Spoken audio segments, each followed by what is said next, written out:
Well, hello. Hi.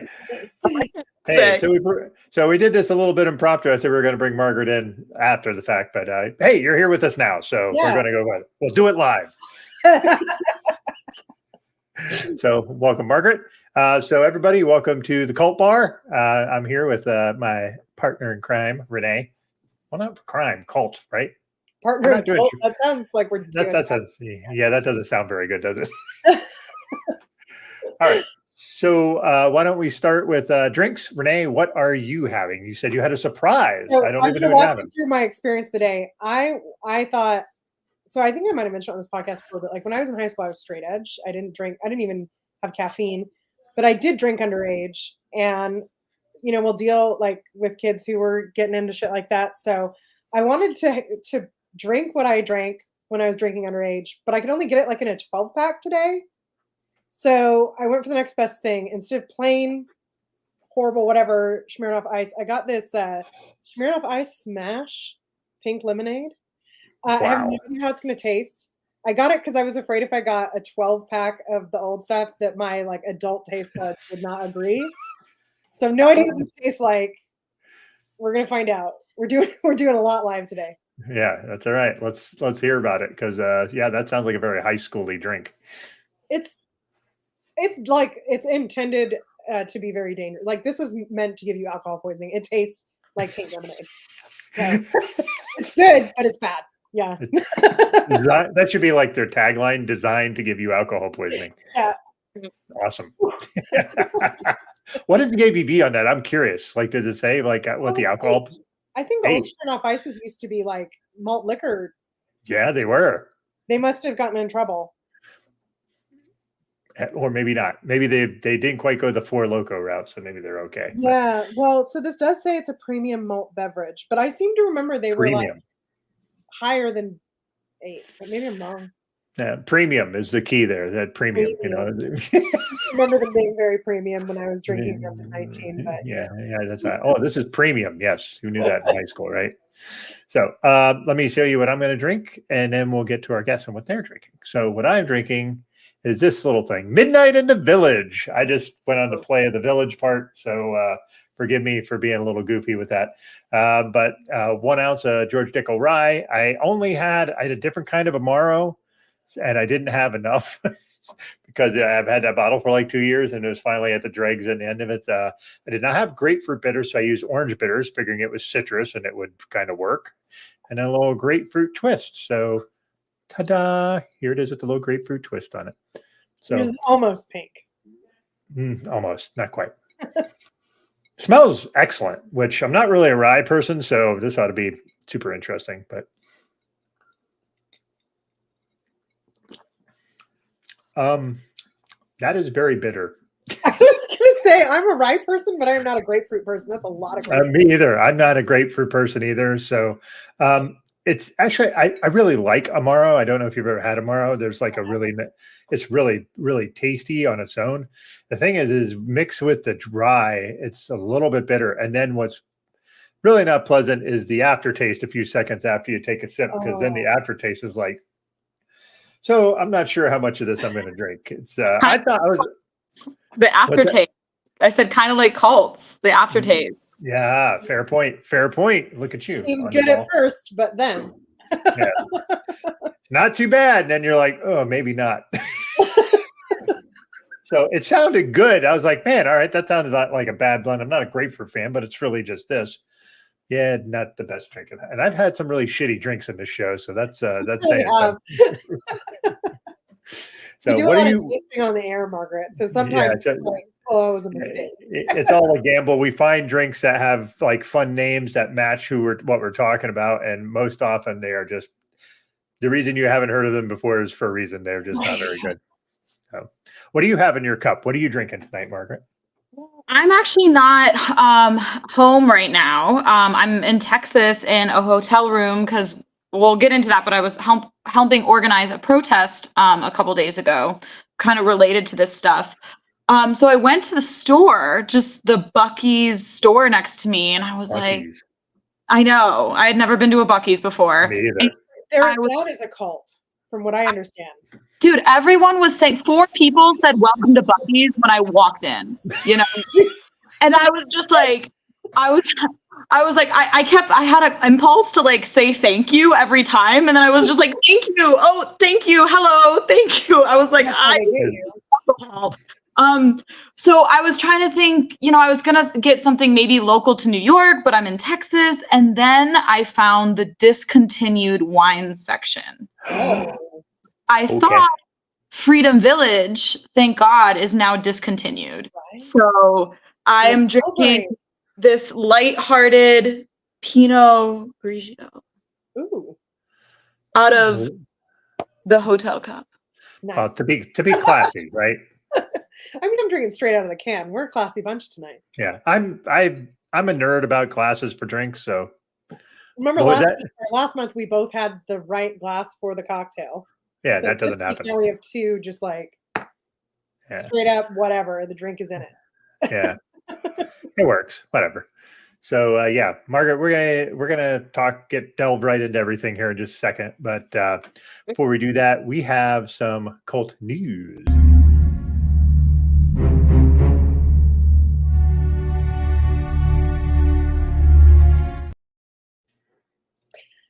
So this one hit me in a personal place.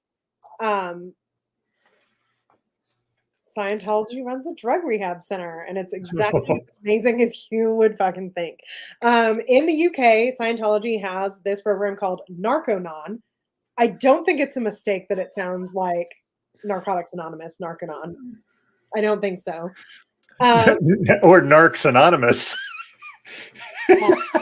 See, now there's maybe, I was going to say part of the issue is there's not truth in advertising. However, yeah, so what's going on is they have this drug rehab center that is not associated with the Church of Scientology, except you go there and they do like these auditing sessions and obedience training, and people are encouraged to stop any medications they have. They detox without medical attention, which is extremely dangerous. I mean, you can literally die from alcohol detox. So it's a big deal to not do medical detox. And we have people talking about like absolutely like, here we go. Going into hypnotic states, out of body experiences, paranoid breakdowns. 5, like these things are happening like sit down, stand up, touch that. Now go over there, touch that, sit down, stand up over and over again for 5 hours a day, every day. It sounds a lot like, if anyone's familiar with Synanon, it sounds kind of like that approach to drug rehab. But this is also apparently very close to what happens in a lot of Scientology auditing things. It's based on the writings of L. Ron Hubbard, which again, I don't know how it can be based on L. Ron Hubbard stuff and not be associated with the church, whatever. They're giving people high doses of niacin, which is actually like super bad for you. It turns out like too much of anything is bad for you. And because they are not a medical detox and they are not using therapists, because it's Scientology and therapy and psychology and psychiatry are evil, they have no oversight. Sounds familiar. Yeah. So they get lots of complaints, but the place that handles those complaints, the Care Quality Commission, because it's in the UK, can't do anything about it because it's outside of their remit. And I thought this was a really good one. One, because, I mean, everybody knows if you're talking about cults, you're talking about Scientology. But 2, a lot of the issues we're going to talk about today with Freedom Village from the We Warn Them podcast are reflected in this news story. The lack of oversight due to it being religious, kind of hiding what's really going to go on, the abuses, the lack of proper care.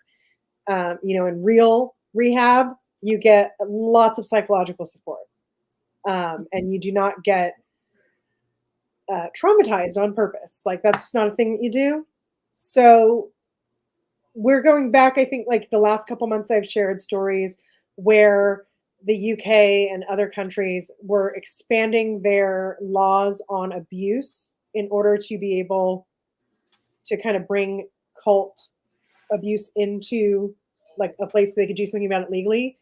And here is like a loophole that Scientology has slipped through, and a lot of people are in really bad shape. And really, yes, when people go to rehab, they come out, they have a struggle because now you're on your own. You got to stay sober and clean without somebody watching you.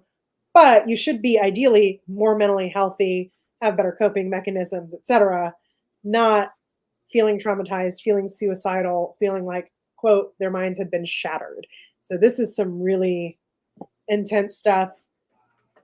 Hopefully they find a way to do something about it. But I think the headline of the story is that they have no oversight, so they can kind of do whatever they want.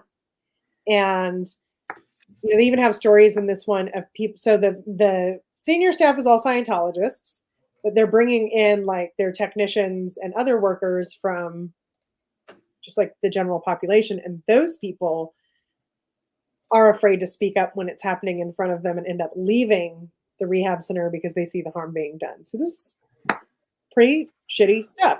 And, again, like people struggling with addiction who are willing to pay large amounts of money to go to rehab, like they're very vulnerable. So it's particularly shitty to do that to people who are trying to get their lives together. Yeah. Sort of par for the course for for Scientology, maybe. That's one we haven't touched yet, and I don't know that we will for reasons. At some point, yes. So yeah. Before we go further, Chuck Wazalewski said this opening sounds like a membership drive. So yeah, thanks, Chuck. Well, our tagline is "Join us." So come on. Come on now. So yeah. So anyway, let's get into it. So we are fortunate enough to have Margaret join us here from the We Warned Them podcast, the voice of the We Warned Them podcast, which you did a tremendous job on. So yeah, it was we delve into some ugly stuff on this show, and even Renee was like, this is a hard listen. Like, so hearing all the stuff people are going through. So Renee, do you want to kick us off? Like, where do you want to start? Because there's a lot of avenues we can go. Yeah. So I would say, well, one, I say this is a tough listen. Like, I almost exclusively listen to podcasts about cults and murder. So that's like where my barometer for tough listen is. I just like put that out at the beginning, and then also we didn't do our trigger warning. Oh yes, please do that. So you got our regular trigger warnings.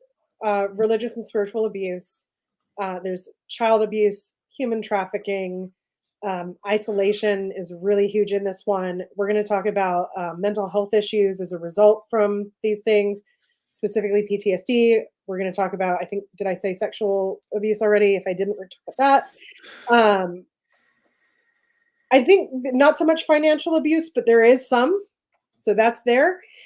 And I mean, really, this is kind of like a Stefan from SNL situation. This cult kind of has it all.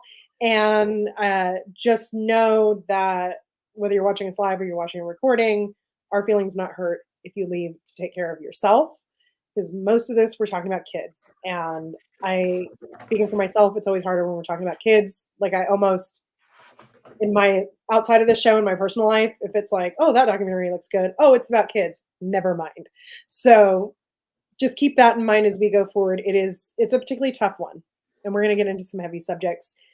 And this podcast is centered around survivors. So we are getting their perspective, which is welcome and I think preferred. So that's good.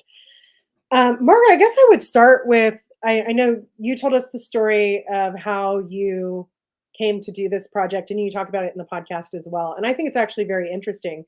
So if you could just give our viewers, some may have listened to the podcast already, some may have not, just how you got involved in this. Yeah, totally. So it was, so I'm from upstate New York. I'm originally from Rochester, but this cult was located about 40 minutes to an hour away from there in Watkins Glen.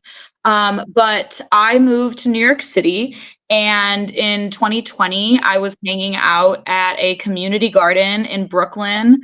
I was smoking a joint with these two kids. They were, I think, like maybe, I mean, I was like 21 at the time. I think they were like 19 or something.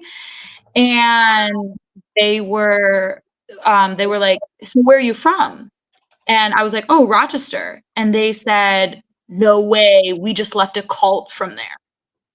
And I was like, what? And they were like, nah, it's all right. Like, you won't believe us. Like, not many people do. And I was like, try me. Like, try me. And yeah, they got into it. And then one of the first things they said was at this place, they had been sent there because both of them were deemed troubled youth. And one had been sent by their family, and then another person had been sent there by the court system in replacement to being sent to juvie. He had been sent there, Boy Wonder, who's the first person I talked to in episode 1. He's the one with the mystery machine, right? No. Sorry. That's Fox. Yeah.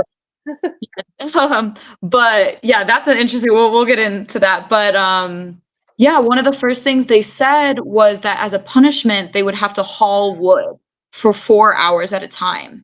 And I was like, okay, like haul wood for like a fire?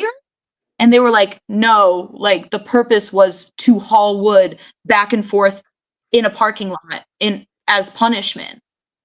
And they described just picking up the wood, walking across the parking lot, putting it down, walking back, doing the same thing.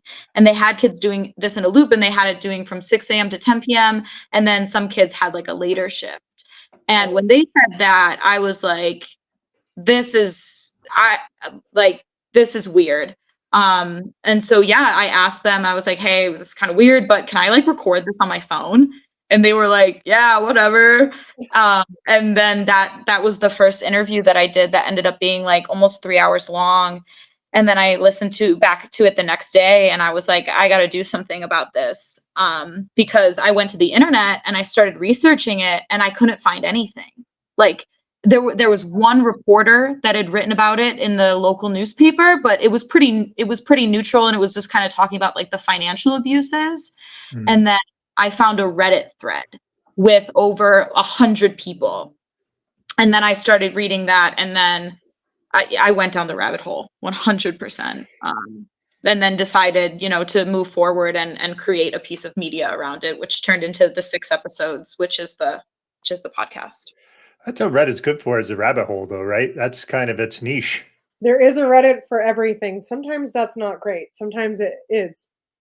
Yeah. I mean, in this case, I think it's a blessing for a lot of people because they're able to post anonymously about their stories. And it is a credible, to a degree, website. A lot of people go there for information.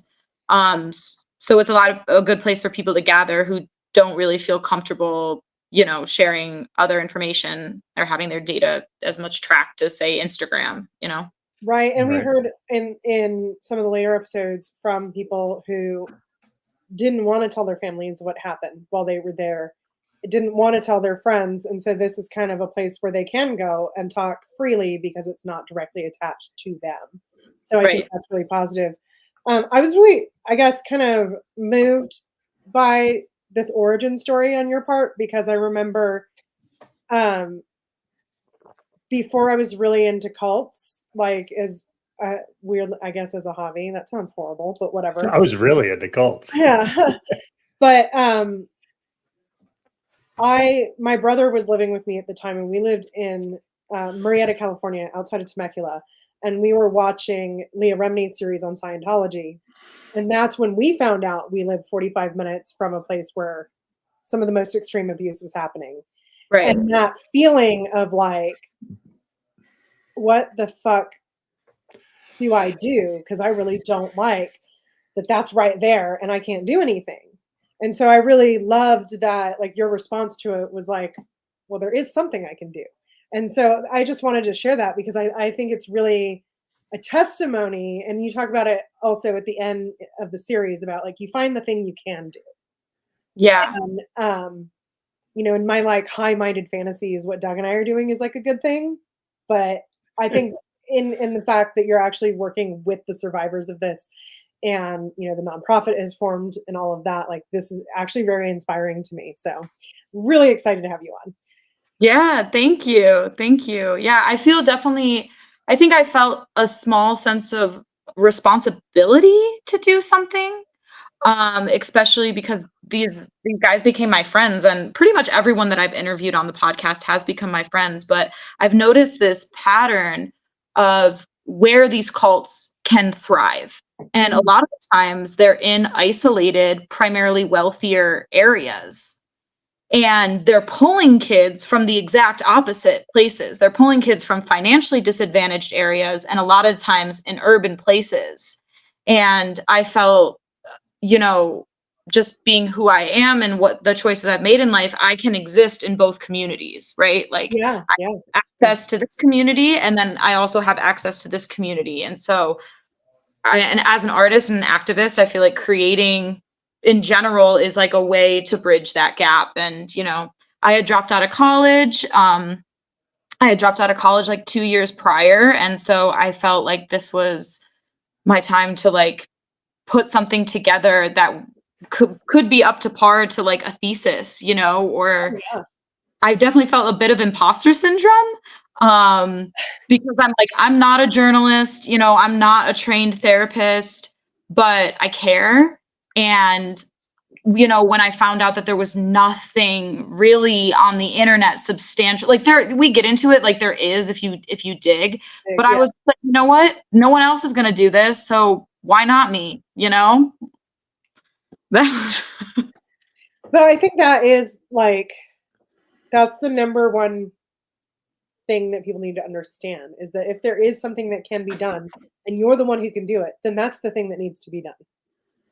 Yeah. Because otherwise, like I do some work with a nonprofit that's got nothing to do with cults. And there is a lot of that where some of the things that we do, I feel like, oh, like, I don't know if I'm the right person or whatever, but we're the ones doing it.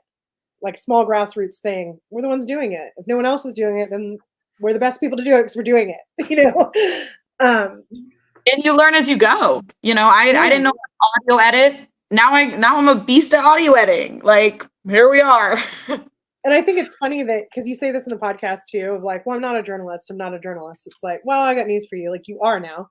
You are now. Yeah. Whether you want to be or not, you are. I've worked with people with lesser qualifications than you have at this point in your career. So you are now. Yeah.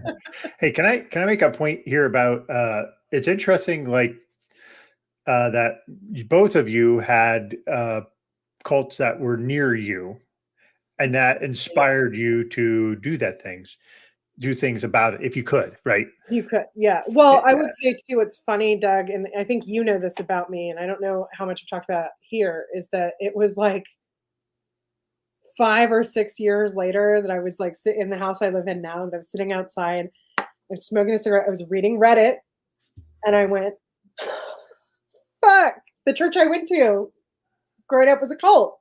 Like, because I didn't have the information of what a cult was. And I didn't have like experiences that would tell me that what I was dealing with was unusual or whatever. So like giving a shit about Scientology, and then like lots of documentaries and podcasts later, sitting in my own home being like, oh, that's why I'm fucked up about these certain things. Yeah. It is interesting because I think that, like, Margaret, you were talking about your partner being like in psychology, psychiatry, maybe yeah, she's a therapist. But the idea of like proximity making these things more real is an interesting thing. I'm not saying we have to spend a lot of time on it. It's just something that, like, when you see for instance, there's a disaster. There's like, oh, there was a fire at this house that was 20 miles away. Okay, well, I hope they're okay. And then you move on with your day. But there was a fire at a house 3 blocks from me. And I was like, oh, man, like there's just a proximity. Why? I wonder why that is. I don't know. We don't have to delve too deep into that. But I think the fire analogy is perfect, right? If there's a fire going on across the country, it's an immediate thing that needs to be dealt with, and you literally cannot do anything about it. By the time you made arrangements to be there, the fire is probably going to be out. Right. But if there is a fire next door, you're like, shit, I could get my garden hose. Right. Or like, if no one has called 911, I can call 911.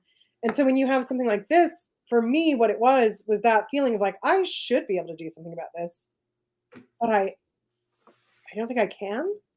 Yeah. And so that's where I would think like the proximity makes a difference. Yeah, my friend Gabe, who is one of the founders of We Warn Them, he actually gave me that fire analogy when I was expressing some of my feelings of, is it really appropriate for me to be talking so deeply about this because I'm not a survivor of this cult or really of any cult. I mean, yeah.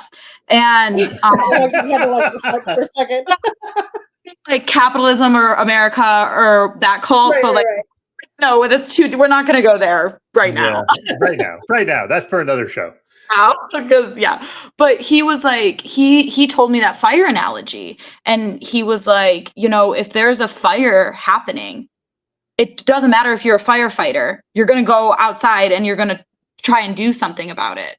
And so that kind of gave me some more courage of like, oh yeah, like I should continue doing this and like finish it, and keep talking about this, because we are in proximity to it. And I feel like that is why Freedom Village kept on for so long, was because the people around them weren't really saying anything. Which, I mean, I don't blame that fully, but I think there is a sense of like accountability that we have to hold to the surrounding community. I get a little bit into in episode 4 when I went back and I started interviewing people in that direct area, and most people knew something. It was, I went to the local bar, of course, the alcohol, you get the tea. And I remember I started asking questions, and people were kind of like turning their heads, and they were like, why are you asking?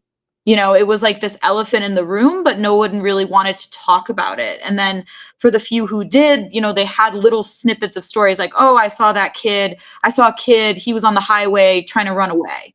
Oh, but, I went back and he wasn't there anymore.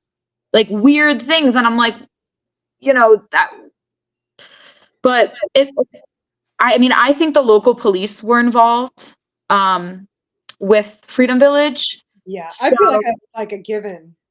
Right. So it's like, to a certain degree, like, what can you do? Like, if even the local officials aren't going to hold these places accountable. And then, so this is why, with We Warn Them, and we'll get to it, with the nonprofit, we're trying to change the legislation. Well, I wonder too if there's this element of like, I'm going to be like really sloppy on this because I thought about this while I was listening to the podcast, but didn't think about it in terms of preparing for the interview. So sorry. But like, there's this element of people kind of assume, well, if those kids are there, like they do really need some intense intervention because they're probably, their parents have probably tried everything and they're probably on their way to a really hard life. And people don't, I feel like people don't really stop and think, well, does it work? Is it going to make these kids better people? Are these kids actually all the problem in the situation they're in? Like, I just don't think people really stop and think about that because we're sort of told punishment fixes things. Right. And then on top of it, right, that's working out. Exactly. And I feel like what I've noticed is just straight up racism. Yeah. If you look at the kids, the majority of the kids were Black or brown youth, and you're in a primarily all white place, like for miles. And so, a lot of these people were just assuming that they were bad kids and that they deserved to be there. In an all white community who is confronting their biases. Yeah, and a rural white community on top of it, because rural can't be understated there. Right. Which is, and I think, I think that's a great question. Like, is this working? And I think that's why we're trying to fight for a national database right now. We're trying to fight for more actual academic research into these troubled teen programs, because they're not, they don't work, Yeah. Actually, that brings me to something I said I wanted to kind of hammer home at the start before we get too deep in. When we talk about the theoretical purpose of the troubled teen industry, it is these kids are out of control. Their parents can't do anything about it. The schools can't do anything about it. they need something to keep them from going off the deep end and ruining their lives. Like that's the message that the industry wants you to hear. Yeah. And that a lot of people do hear, unfortunately. But what you get into in the podcast, I think cannot be overstated. A lot of the people leave with PTSD. And PTSD has no clinically accepted cure. You know, it rewires your brain. This is happening when these kids are super young. It rewires your brain. It changes your body. It changes the way you interact with everyone around you. And because we know a lot of these kids come from the foster system and economically disadvantaged homes, do they have access to therapy? Tons of people in this country don't have access to therapy who come from way more secure backgrounds. Right. And, you know, one of the people you interview, her PTSD is resistant to EMDR, which is like the gold standard. So we're talking about, this just really hit me because I have PTSD. My inciting incident was when I was 19. And I have had the privilege of having really good treatment. And part of that for me was understanding like, oh, I haven't been an adult and had a brain that didn't have PTSD. Mm-hmm. Like I haven't experienced that. And that was a huge thing for me, but I was lucky enough to be able to deal with that in my 20s and not have to wait my whole life, you know? So this really hit me because it's like, when you talk about how people with untreated PTSD move through the world, it is a triumph if they can support themselves financially and have healthy relationships. So when we talk about, is it working? At least for a percentage of these kids, I feel like probably a large one, it's doing the opposite of working. Yeah. We're hearing people say, I didn't do drugs before I went in, but I did drugs after because to cope with the mental health issues. Yeah. And, you know, leaving their families, they want to go back or whatever. Like these things are really serious things for young adults to deal with. And these are young adults who don't have like a legitimate high school education even. Yeah. So, Yeah. And I think a big question to ask is like, you know, how are they getting there in the first place? And I feel like the marketing schemes are very manipulative oh yeah. in the troubled teen industry as a whole, but then specifically with Freedom Village, it was IFB, Independent Fundamentalist Baptist. So they were kind of preying on religious families who weren't really looking at, you know, the science backed of mental health, but they just heard, you know, Jesus, religion, you know, my child will be going to church every day. They're going to, you know, and then that was it. They were like, okay, great. We trust. Yeah. I think there's also an element of like people who are fairly secular, but identify as Christian somewhere in the back of their mind. Right. There's this feeling of like, well, if it's Christian, then it's good. Right. When I lived in the suburbs, I first moved in and we would go to our real estate agent and we'd say, we need someone to mow the yard or we need someone to watch the dog or we need a babysitter or whatever.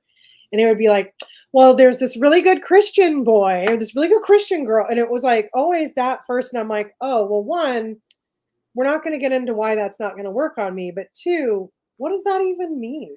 Right. You know, but there's an assumption in, I think, a lot of American homes. Well, I may not go to church, but I know Christianity is good.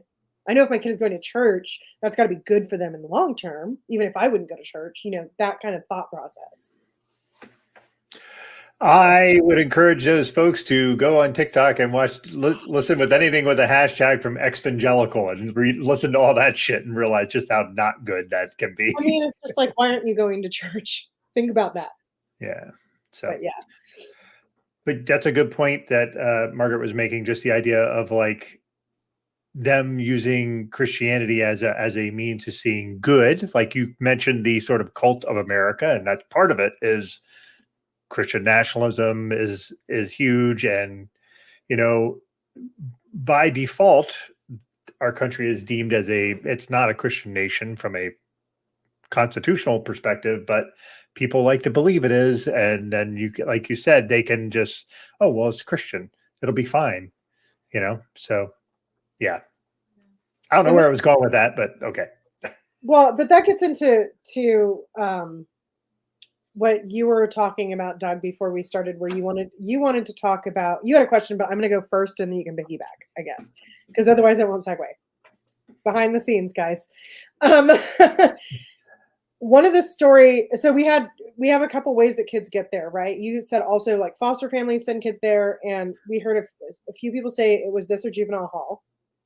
And then there was one story that really, it just like tore me up. There was a girl, and she was talking about how she had such severe depression that she couldn't get out of bed in the morning, and her mom worked, so her mom would be at work. She couldn't physically drag her out of bed and put her in school, and then it became a legal issue that she wasn't getting her daughter to school. Right. Yeah. And eventually, and I know this from other parents I've talked to. I'm a parent myself, so I'm aware of like what the rules are. I have this idea that if my kid is sick, they shouldn't go to school. The school and the like truancy policies, which are legal policies, say, well, your kid's only allowed to be sick like X amount of times per year, even though you're sending them to school where they're going to get sick. So there's this challenge as a parent to be like, well, I can't do the thing I know is right. I have to send my kid to school. And in her case, talking about a teenager who doesn't want to go. And the mother is not equipped to deal with the underlying reason. And she's getting actual legal pressure to do something about it. And then her kid ends up in Freedom Village. Yeah. It's not like that mom sat down, read the pamphlets, and was like, I just think this is a good idea. Like, she was backed into a corner. Right, exactly. And that girl specifically that you're talking about, she went in at 15 and she didn't leave till she was in her 20s. She was one of the ones that continued on to become staff. And later became the nurse at Freedom Village. And it's like, she describes that like that was one of the first places that she felt a sense of community. And if you think about it, she went in at 15, she spends all 4 high school years, that's all she kind of starts to know.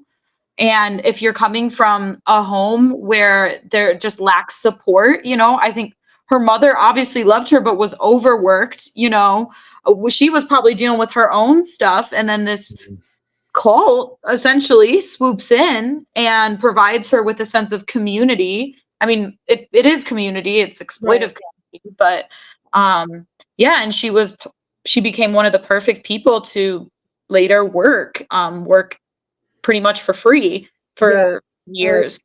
She's one of the people where that financial abuse trigger warning comes in, she was pretty horrifically financially abused. And I think the other thing I would say about that is like, from the outside looking in, it's like, well, the obvious answer is to have more support and education for parents dealing with kids who have mental health issues, and more programs where kids can access mental health care. But instead, it's like, well, you can send them here, and then we won't threaten to arrest you anymore.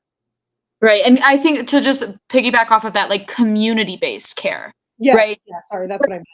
Yeah, well, it's good to specify, because I feel like a lot of people, market these programs and it's like, oh, this program sounds great. It's just 5 states away, and then that becomes a problem. You can't check in on them, in this case of Freedom Village, they were monitoring phone calls. They read every single letter and then would black out, you know what I mean? Or just frankly, not send the letter in general. Like there's no way for these kids to communicate. And then when the parents can come and visit, at that point, it's months into the program. And a lot of these kids have had to make the choice of, do I play the game? And for simply the fact of staying sane or not having to haul wood for 8 hours a day, they choose to play the game. And it's like, who can even blame them? So then their parents come and visit, and then it's almost like a new kid, or it's harder for them to use their own voice. And they're teenagers. So there's an element of like, well, what if I tell my parents who sent me here, and they say, well, no shit. Like, they're treating you this way because of all the reasons that you were sent here. And maybe they wouldn't, maybe they wouldn't. But like a teenager, I don't think really has all the perspective to understand or accurately gauge if their parent would or would not respond in that way. And these folks and this is a pattern I've noticed across the whole troubled teen industry, is that when the parent drops them off, they will tell the kid, don't believe anything that your kid says. Like, Yeah. They are going to say crazy things, but that's because they're healing. That's because blah, blah, blah. And so they're priming the parents already, to just not believe them. And then this is what happens. Yeah. And if you send your kid there because you feel unequipped to parent them through whatever they're dealing with, then you might feel like, well, yeah, they lie at home too. Yeah.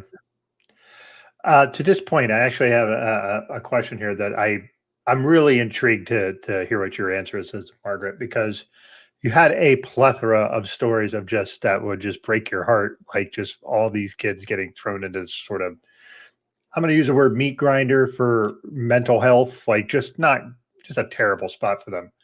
Is there a particular one that kind of hurt your heart the most? What one really, you're just like, fuck, that was really bad. Like all of them are bad. I'm just saying, is there one that really hit you more? Yeah, I think the girl Angel in episode 2, that was really tough because I think she was 16 when I interviewed her. As she had went in when she was 14. And she was one of the ones that hadn't really told her mom before. Mhm. And this was one of, I think, the first times that she had sat down with someone that was actually like really curious about what she had gone through. And she brought her little sister with her. And her little sister, I gave them an option to sit in 2 chairs, and they ended up sitting in the same chair. Like it was a big chair, and they like squished together.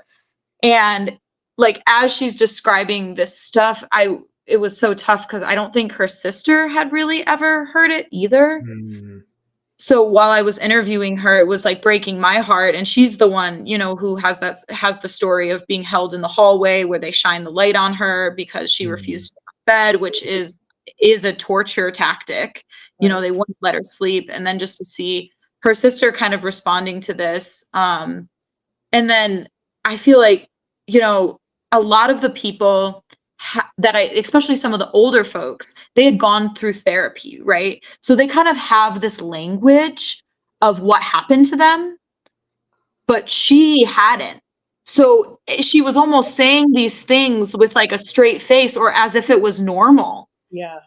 And I was just like, this is not normal, but I was in the position to be listening, Right. Yeah, that one broke my heart. What And about just you, for Renee? yeah, Go just ahead. for people watching or listening who haven't listened to the podcast yet, what Margaret's talking about, the torture tactic is they were keeping a light shown in her face In the consistently hallway. in the hallway outside of her room consistently so that she was not able to sleep. So intentional sleep deprivation, which again, that's not an opinion that it's a torture tactic. Like I know people who've been through military um, survival schools where you're being trained to deal with torture. That is one of them. That is the thing they do. It's literally a torture tactic. It's not anybody's opinion. So, Yeah. What one hit you, Renee? If there's one. I think I talked to you about this and I didn't know where I would necessarily fit it in. So I'll say this. It wasn't the story of, how he got there or anything. But there was a kid who, and if you remember the name Margaret, because I'm terrible with names and I felt like I was just taking a lot in listening to this one. But another kid had pantsed him in the hallway and he shoved him and the kid slipped and hit his head and it cracked his head open. And the way that he's talking about it, I mean, he's like covered in blood and it's very, very traumatic, obviously. But the way that they're talking about it almost felt like it either has to be my fault this happened or it has to be the organization's fault that it happened. And what really hit me is that like in a healthy environment, there would be a discussion of like, of course, nobody would expect to be roughhousing a little bit and have something this serious happen. Right. This is a freak accident. These things are not things that you can foresee coming. It's not your fault. It's not the fault of what kind of door they chose to use. It's just a really awful thing that nobody could have guessed would happen. And that wasn't present at all in the way he told the story, which really hit home for me, just like how toxic the environment of blaming and shaming was. Yeah. Yeah. And that how he was so scared that he was going to go to prison. Yeah. Yeah. Because he was like, fuck, they're going to call the police and they're going to blame it all on me. And then I'm going to be locked up. And it's like, oh, Right. like, Just that's so extreme, you know, for like yeah. two guys just fighting and then an accident happening, you know? Yeah. I think he was like, his immediate thought was like he was going to go to jail for murder. And that's just like so like beyond like a normal reaction to like we were fucking around in the hallway and someone hit their head. Like, Yeah. Yeah. I have two, and I'm sorry, Oh. I'm cheating a bit on this. Bryden, I think that's what it is. Bryden. Mhm. He has His a bit story, of a southern way. yeah, he talked about how basically he just walled off all his feelings. And just like, and the only feeling that he really demonstrated was anger. And that I felt so bad for that guy because he just was like, the only way I could do is like bricking himself up as a like a means to protect himself. And then now he's out and he can't undo Yes. that. And I don't know if that guy has had therapy or the opportunity to go to therapy. If he hasn't, I hope he does. I hope he can afford it or figure out a way to do it. I really do, because he needs to be able to process that. And I just felt Right. so bad for him. He's the one who talked about he doesn't feel pretty much anything. And that one did hit me too, Doug, because part of my journey with PTSD is, I remember talking to my therapist. I'm like, I don't know what it is, but like I'll go to these school events where my kid is performing and it's so fucking cute, like all these little kids. And I just want to burst into tears and I don't know why. And she's like, what? Because you don't choose which feelings you turn off. And so when you turn them off, you don't choose which ones you turn back on. The second you let any emotion come through, they all come through. And so it's terrifying to feel an emotion because it's going to be anger, fear, sadness, grief, like everything all at once, even if it's just like, oh, this is cute, And I don't think my situation was nearly as serious as what he was discussing, but I had that therapist in the back of my head, like, oh, that's what's happening here. Yeah, Bryden wasn't the one that told me this. Another person that went to Freedom Village did. But he told me that the biggest and most powerful thing he learned at Freedom Village was how to cry in silence.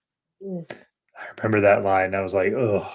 And when he told me that, I was just like, ooh, like it's almost like, yeah, these kids have to feel, but they're literally not being allowed to express any sort of feelings without a punishment and an extreme punishment. And then on top of that, I mean, there's so much just toxic masculinity happening. I think a lot of the girls that I interviewed, they naturally created their own kind of safe community. As women, just as far back as we can go have done. We are so good at creating community and protecting each other. Unexpected too. Right. And it does, I feel like a bit of it is our nurturing nature, right? And so I feel like a lot of the young girls were able to do that for themselves. But with the guys, it's harder because a lot of them are growing up in already, I mean, our culture, this patriarchy, is not fostering a healthy, relationship with that. And then they get in here and it's so violent. And I mean, we can get into this, but the connection to the military, a lot of the people that I interviewed from Freedom Village ended up going into the military or unfortunately the prison system. A lot of them were incarcerated, which is what I talk about in episode 2 with institutionalization. Mm-hmm. It's like you're putting them in this culture where they have to be rough, where they can't show their feelings as a means of just getting through. And that was actually something I thought about, Margaret, when the story I was talking about with the roughhousing is like one of the rules is that you have to be, was it 6 inches? Yeah. Yes. Yeah. You have to be at least 6 inches from everyone. You're not allowed to touch at all. And, I don't know, like, this is going to maybe say something about me. I don't care. I notice in my life, in the past and sometimes in the present when I'm around little boys that don't get like nurturing touch. They are the ones that are wild. They're the ones that always want to wrestle and hit and kick and punch. And I feel like there's this thing of like the urge to touch and be touched is so strong that it starts to become like, well, I don't care if it is a hug or if we are kicking the shit out of each other, at least we're touching. Yeah. Yeah. A fellow activist friend of mine, this is kind of related, but she's a survivor, not of Freedom Village, but of the troubled teen industry, and she spent a lot of her time studying this and writing about this stuff. She was talking to me once about how hitting, like physically, like slapping a kid or hitting them is inherently sexual because it's still intimate, you know? And I feel like that kind of plays into it. It is some weird sexual undertones of, because it is touch, you know? And then when it's not wholesome. Right. Which I feel like would be condoned as a form of sexual abuse, you know? That's interesting. That actually reminds me, I shared some of the images from We Warn Them Facebook when I was promoting this on my personal socials. And one of them was from the interview where the woman says she was in such a space of punishment culture. Everything is going to be a punishment, that like she knew she would be punished for saying she was gay, but she also felt like if she said she wasn't, that then there was going to be even more punishment because she was lying. Right. Like if I said I prayed and God made me not gay, then God is going to punish me for saying that when it's not true. And that was hard to hear. Like that really sucked. But the really weird thing was that they were like, oh, well, you're gay because like your mother didn't love you enough. So we're going to have this grown ass adult get in bed with you and cuddle you. And that's going to make you not gay. And that to me, I'm like, I cannot understand a way in which that is not sexual abuse, even if there was no overtly sexual touching. I don't even know how you could say there wasn't any, because whatever. But it's just like, that was such a head fuck to me that anybody could present that as a solution and not go, wait, no, this is fucked up. Yeah. Yeah, I think someone in that same episode, she describes that when someone suppresses their own sexuality so much, it gets suppressed and then it starts to like warp and turn into this like weird thing. And then it just I mean, we are sexual beings, you know, so if we're not freely allowing ourselves to express that and we're pushing it down, it's going to come up. But it's going to come up in some weird, most likely abusive ways, which I think was 100% what was happening at Freedom Village. Well, this is maybe for an episode we'll never do, but that kind of jives with like kind of my armchair, whatever opinion of what is going on in the Catholic Church. Mm-hmm. That a lot of priests will go in because they are gay and suppress that and just we're celibate, there's no expression of sexuality whatsoever, and then it comes out in these really warped and ugly ways because it is not being allowed to come out in a healthy way. Mm-hmm. That's my opinion. Please, Catholic Church, don't sue me.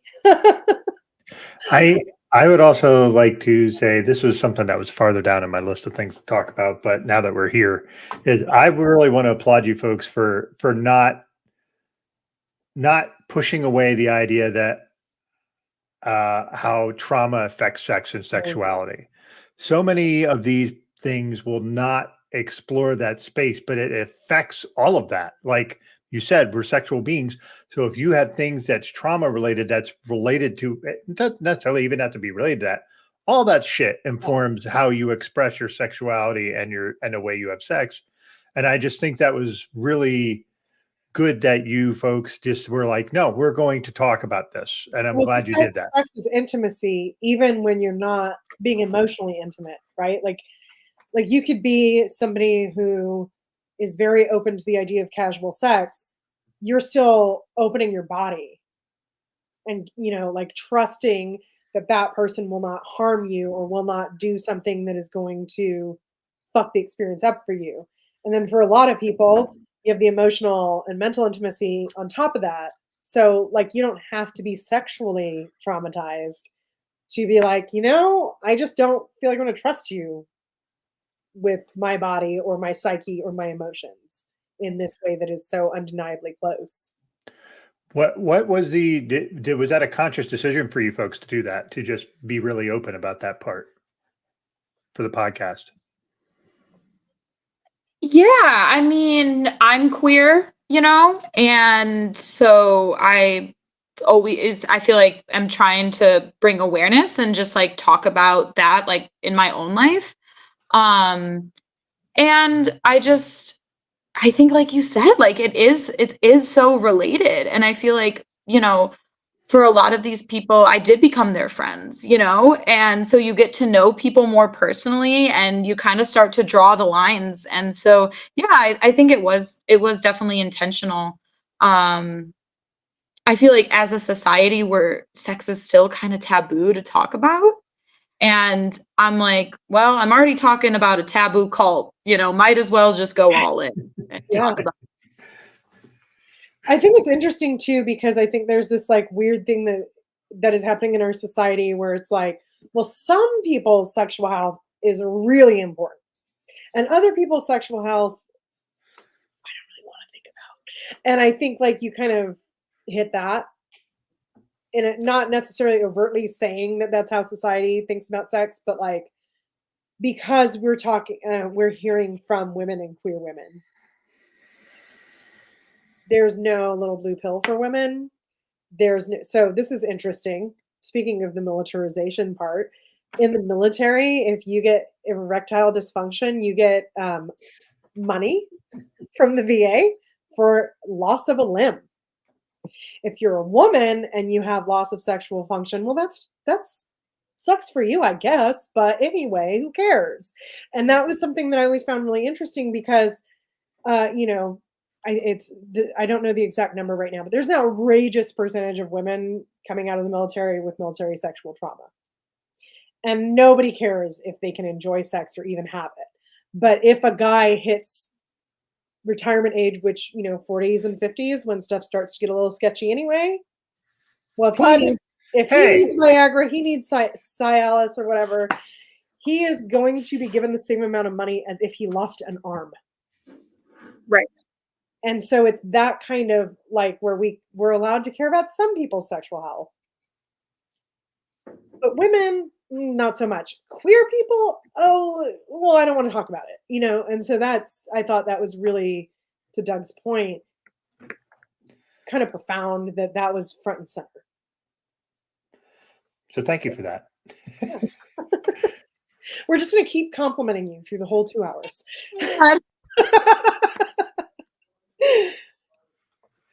I have a sticky question, if I might. All right. We didn't really talk about Mr. J, but was Mr. J ever arrested or indicted that you're aware of? And I'm not saying we need to name who that person is, but it would be nice to know that terrible person is not able to do what he was doing there. Yeah, so he is in one of the court cases right now. Yeah, they might be settling. So civil. I would have to go back and fully look. Honestly, the lawyer stuff, was not. You can become a journalist and a lawyer in the same short period of time. So you're excused.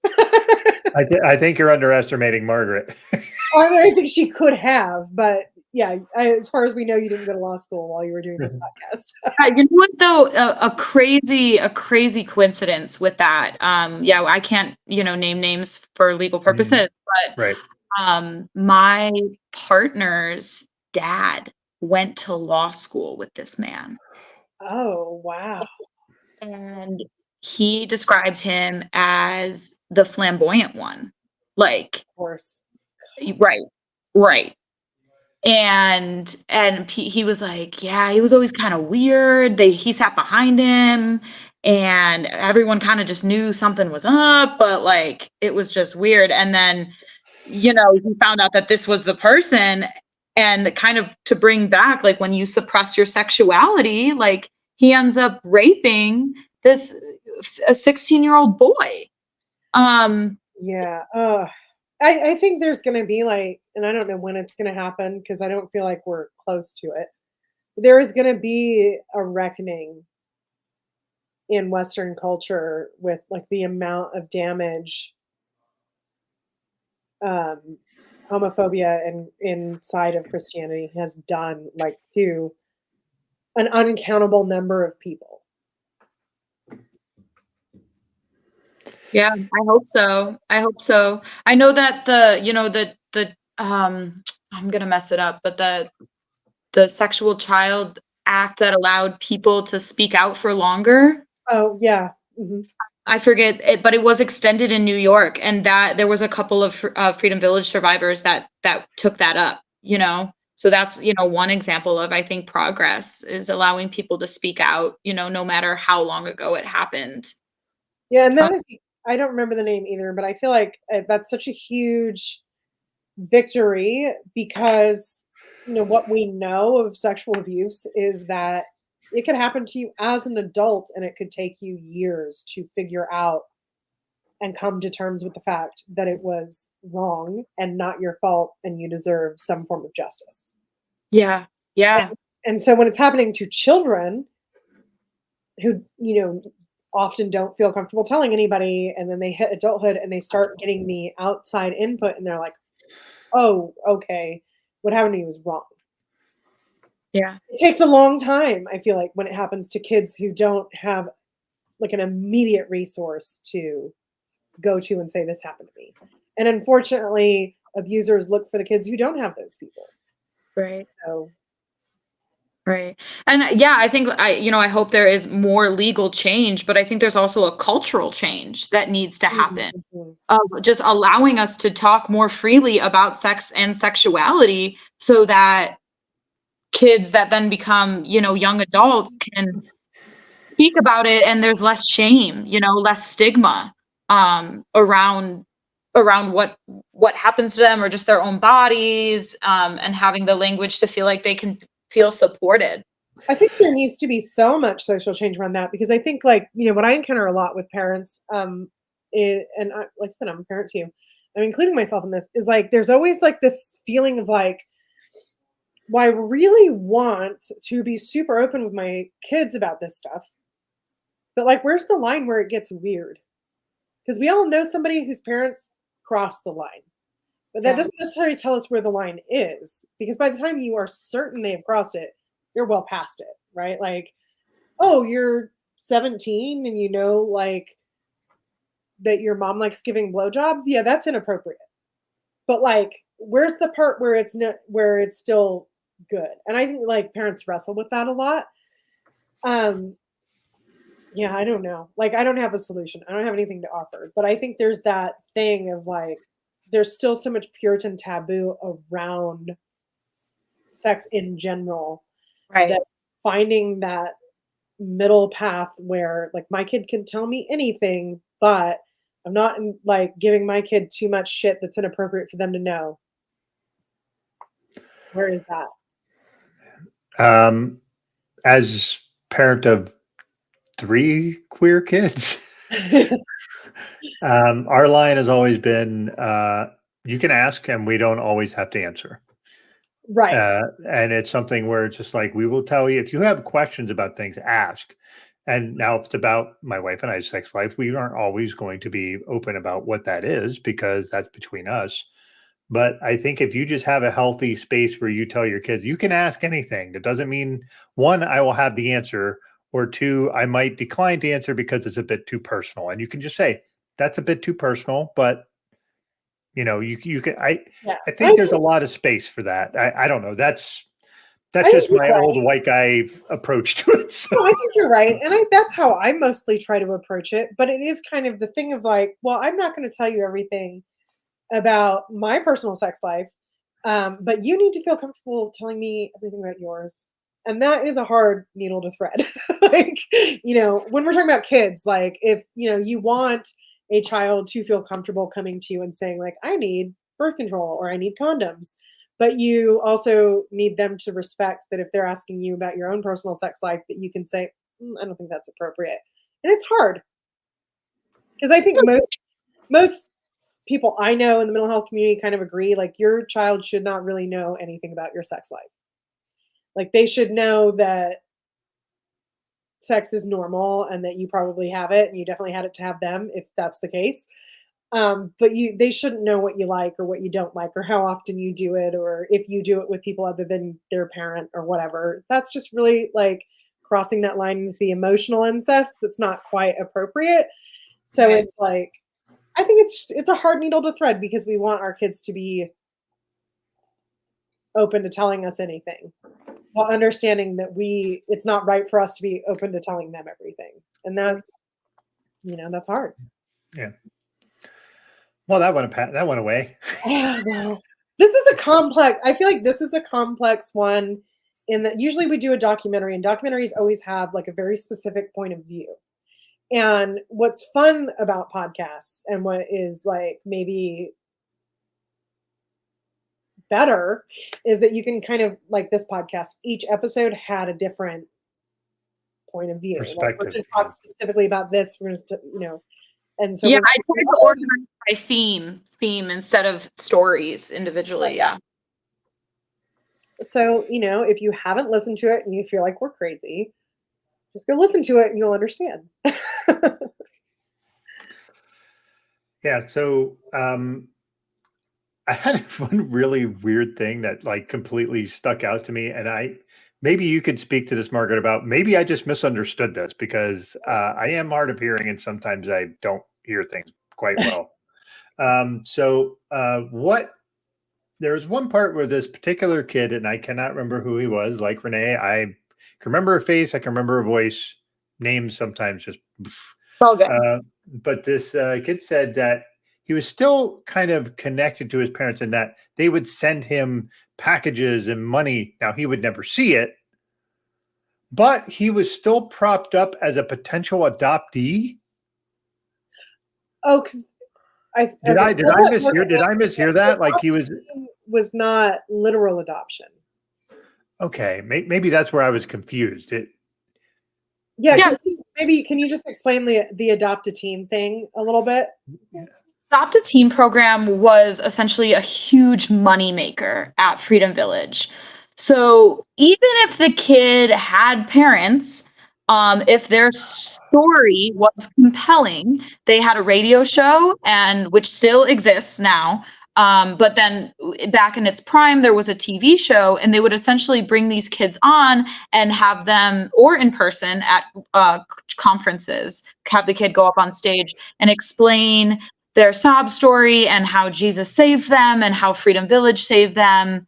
And then they would ask for donations that you, as a person that's watching the show or at the conference, you could either give the donations to Freedom Village or you could specifically adopt a teen and send the money to that teen. However, the actual teen never saw the money. Okay. And it was all just going, straight into Fletcher Brothers, the leader's pocket. It's kind of like, and they are more clear about this, but it's kind of like when you go to the World Wildlife Fund webpage and you adopt a sea otter. Right. It'll be like, we're going to send you an adoption certificate and we're going to send you a little stuffed animal. But really, this is going to just kind of help all sea otters. But in this case, it was like, we're going to make you feel really good about helping this kid out. And we're going to make you believe you're helping this kid out. But actually, it's going in my pocket. Right. And the exploitative part to your question, Doug, was that if a kid had a really compelling story or was really good at testimony, right. Then they would just say, they would give as many adopted teens to that one kid. And a lot of the times they would write letters and some people would start a back and forth. And I think that one person, Sonny, in episode 3, he actually had like a positive exchange with one of his adopted teens, and I think he still kept in touch. But again, I think that's more just a testimony to like a person in the outside world, Right. When you're so isolated and all you see is your roommates and the pastor and the staff members, it can be refreshing to talk to somebody, even. And to know that person specifically, like, they care about you. Right. There was someone who talked about, I think it was being on the TV show, and they were giving her story, and she was kind of sitting there like, that's not my story. Yeah. So we don't have any way of knowing like how true that was for how many of the kids either. Right. I mean, I think everyone, you can listen to the podcast, and everyone that I talk to can agree that the leader of this place, Fletcher Brothers, is a narcissist. And we know that narcissists are charming usually and really good at lying. Yeah, I mean, that's how they get through life, as narcissists, right? Yeah. So I feel like it was more just a testimony of this. The guy's goal was to get money, and he had the kid, and so he would make up stories or do whatever he needed to do to make it the most compelling, interesting, engaging thing for the audience. And probably it fed this idea that he probably had of himself, and definitely wanted other people to perceive that he was such a good person for helping out these children who were so disadvantaged and had so many challenges. So I will say I was a bit confused at the beginning because I heard Fletcher Brothers and I thought it was like a pair of guys, and I was his last name was Brothers, and I was like, oh, it's one person. Okay, that wasn't your fault, Margaret. That was me just being like, it's Fletcher Brothers. What a name! That's another testimony to the fact that if someone has 2 first names or 2 last names, be a little wary. Yeah. Yeah, and I mean, this guy's still around. Knock on wood, they do not start another ministry. We're keeping eyes on his son right now, Jeremy Brothers. But he has a website that's up. He's still collecting money, even though they don't have a facility open currently in Florida. Ironically, they are selling merch that says "Kids Lives Matter." Way to layer the icky. Right. Can you also tell us a little bit about his son, Jeremy? What else is going on with him? Yeah, because that was an interesting piece. Yeah. Right now he is a singer, and I'm pretty sure he has his own podcast, a ministry, I think, with his wife.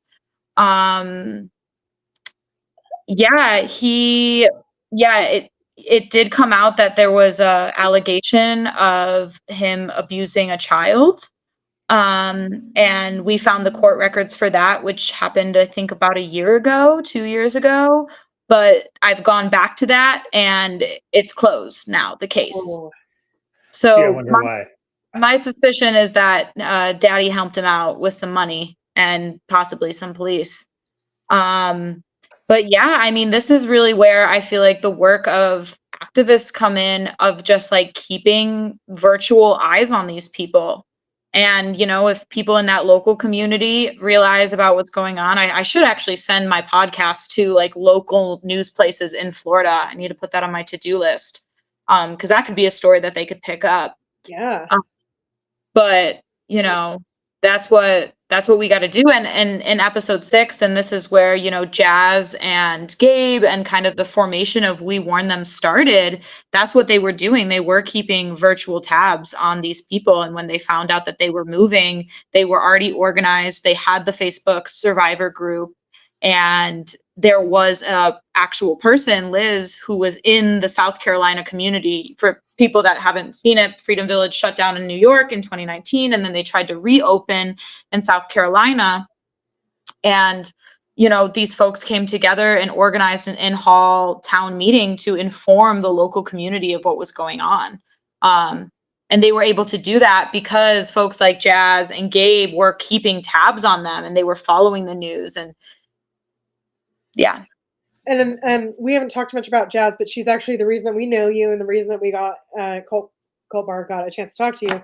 But I thought another really important part, another really important part of like her involvement is that as a queer woman who was given admin duties on this Facebook group, Yeah, Facebook. she made it a safe enough space for more people to tell their stories and get involved in this community. Yeah, and she got some pushback on that initially. Yeah, they were like, you know what, this isn't really about your morals or this and that, you know, this is just about Freedom Village people coming together. And she was like, no, you know, this is not Freedom Village, you know, this needs to be a safe space for people to tell their story. And she told me, you know, at first there was a bit of a drop in numbers, but then it spiked up because I think word gets around, you know. Yeah. And that's been all those people who didn't want to join or left because the vibe, hear that a whole bunch of people left and they're like, oh, you know, that's my theory, at least, as to why you have that drop and then spike. But I really think it's important to mention, because I think we often when we talk about there's an activist group or a Facebook community or Reddit, whatever, why is it important that certain types of people be in charge? And that is like, well, that's why. Because the person who is still dealing with untangling the indoctrinations that they got from either their childhood and this place or just this place, who is, you know, just straight, white, everything's cool, like, I only am upset that I had to haul wood for 6 hours a day. They don't have the perspective to invite discussion, invite support about like how much more damaging it is if you were a person of color, if you were queer, if you came from a different background. So to me, the reason that that really stood out to me and why that's so fucking killer is that it's just a testament. Like, you need diversity in your leadership in these situations because it changes who feels comfortable. Totally, totally. Especially with the majority of kids being from marginalized communities.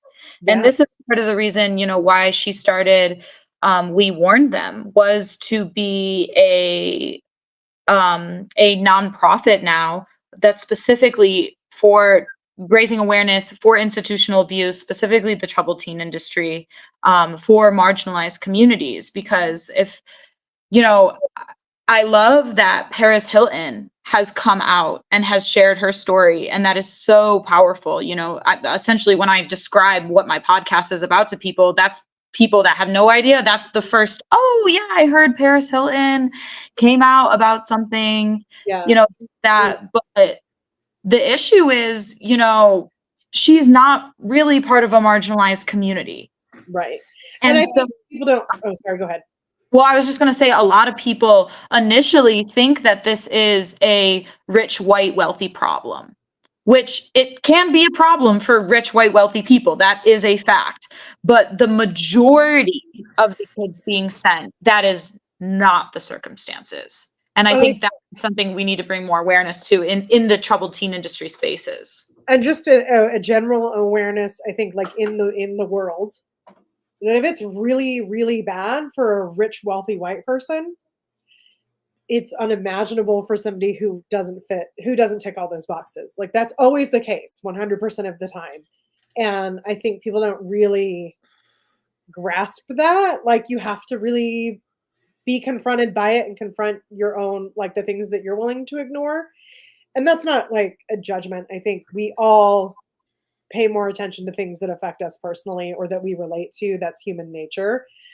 But it's important to kind of ask, like, well, if I know that every other situation in the world fucks with queer people of color more, probably this situation does too. You know, like that kind of awareness, like you said, because it can be a human rights abuse and a horrible thing for Paris Hilton. But put, you know, a young trans Black person in that situation. And we're talking about things that are unimaginable happening to that person. Right. So. Yeah.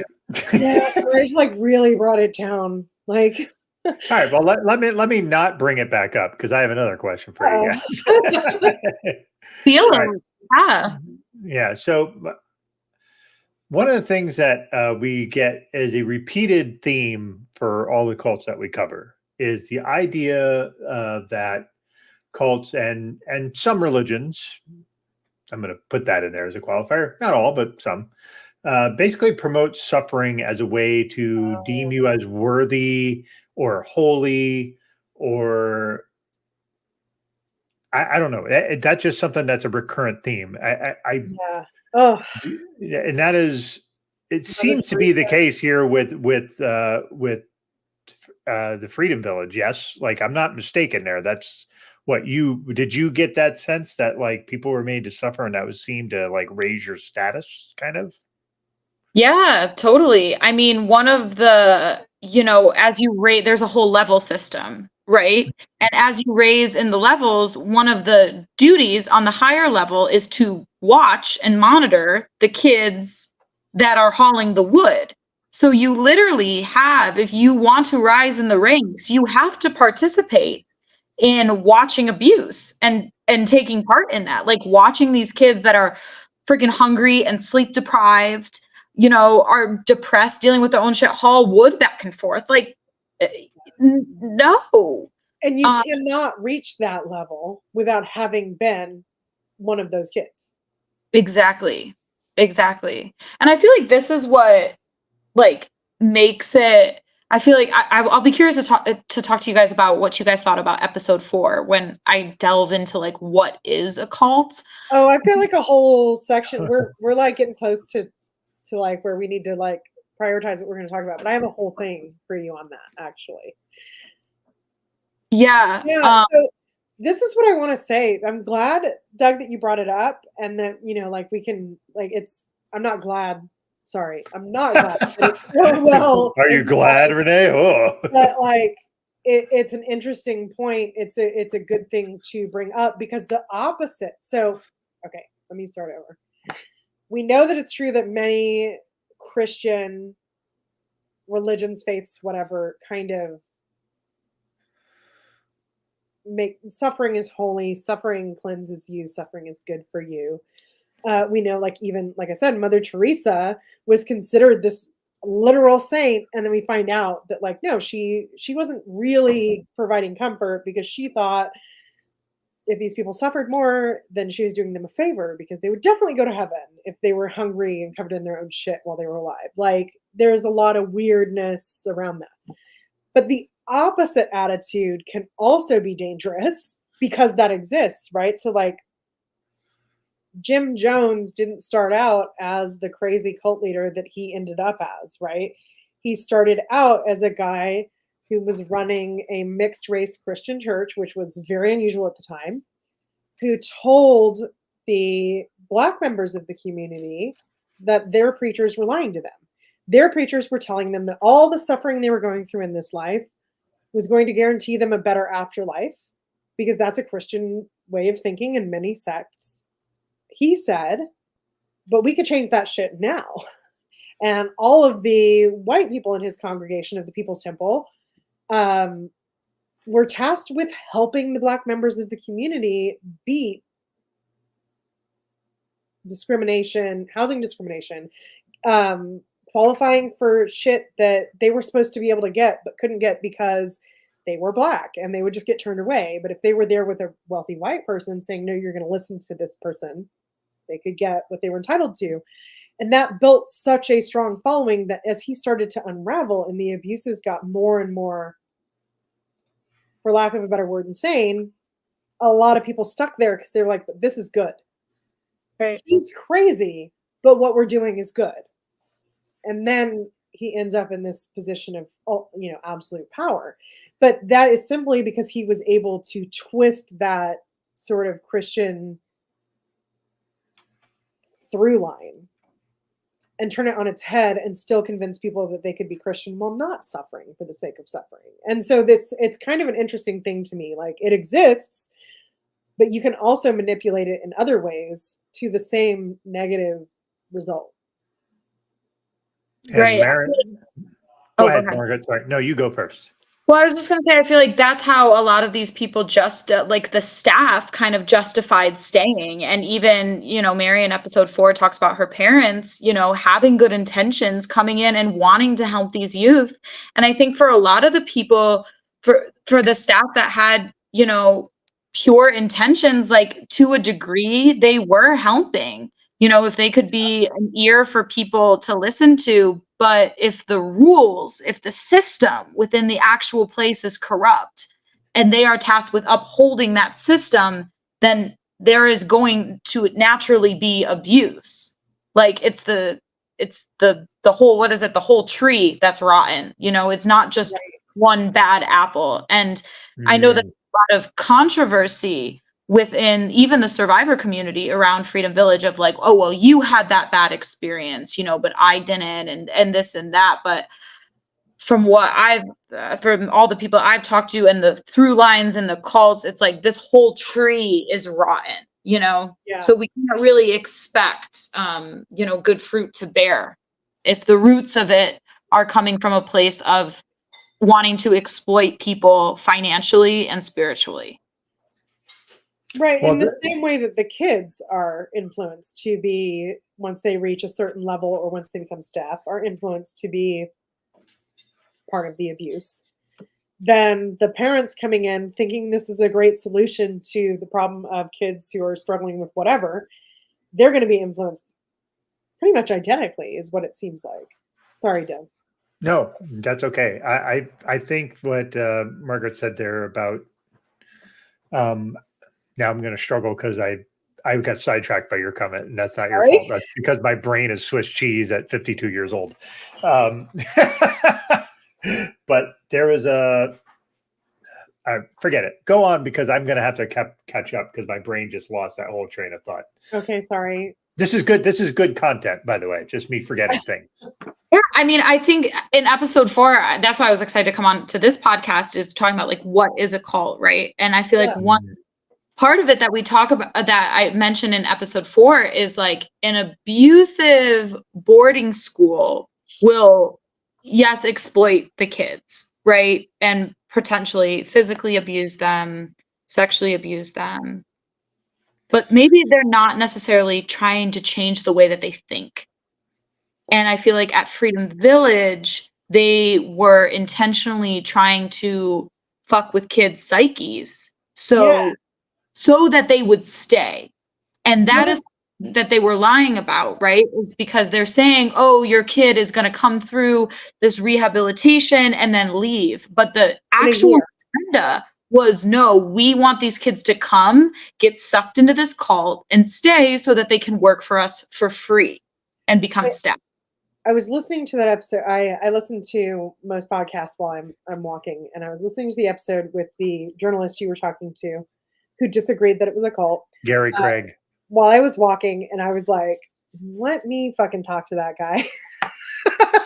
Because one of the things he said, and it was like, oh, like, you're an expert on Freedom Village, you're not an expert on cults. Not that I am, but there's one of the things he said is that people leave and they're happy to have left. And so it's not a cult. And I'm like, no. That's usually like, if you're happy to leave, if you're happy afterwards, like. Well, and the idea that because not all of the people who come to Freedom Village stay, but we know from, like, we did an episode on Nexium, and one of the, I'll just stick with Nexium because I can't think of another example right now. One of the things they bring up is that the vast majority of these huge cults, they don't care to get everyone. They care to get the ones that are going to be all in. So, like, the vast majority of people who interact with Nexium, they take a couple classes and they go about their life. And the only influence they have on Nexium's success or failure is to say, oh, I really like the management classes I took with them. But some of the people go into those classes and they're like, this is it. this is my life now. And they become inundated. And then from that group, even more until you get all the way to this inner circle, or you get all the way to these very abusive systems inside of NXIVM. It doesn't mean that NXIVM is not a cult, because the vast majority of people that encounter it walk away.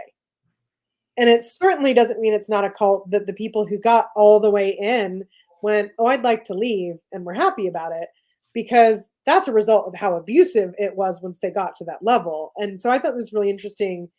And Steve Hassan, who we've talked about on this podcast before, who does the bite model of cults, he talks about that as well, that